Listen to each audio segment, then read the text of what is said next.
लहई हसुआ धन चलना काटे सरसों खेसारी मुँह बवले हो बाटे बवले हो बाटे।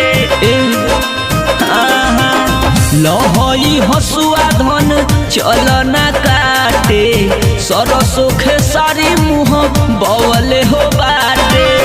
बड़ा निर्दय तू बलमुआ हो, बड़ा निर्दय तू बलमुआ हो। ससुर से बेसी सुख नैहर में पवानी निकर है तो हसे मजनुआ हो।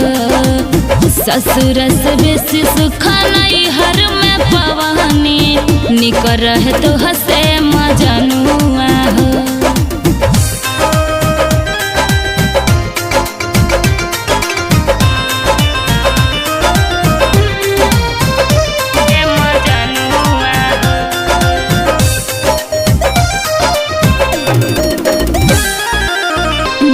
हर कनिया बानी लगे जाइलू कह गोरे गोरे दहिया नहीं सह पाई धूप हो, सह पाई धूप हो।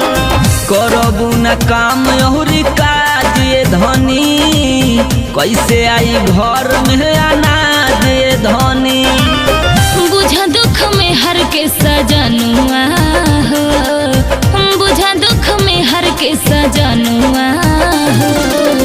ससुर से बेसी सुख नैहर में पवानी निकर है तो हसे मजनुआ हो। ससुर से बेसी सुख नैहर में पवानी निकर है तो हसे मजनुआ हो।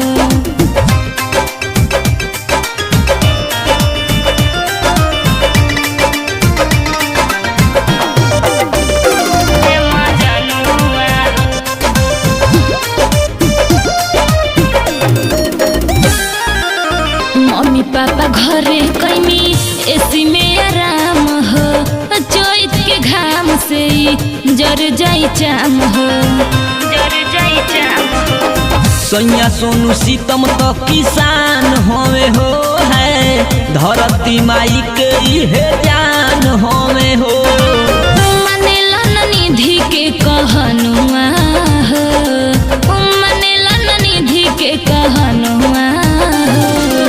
ससुर से बेसी सुख नैहर में पवानी निकर है तो हसे मजनुआ हो। ससुर से बेसी सुख नैहर में पवानी निकर है तो हसे मजनुआ हो।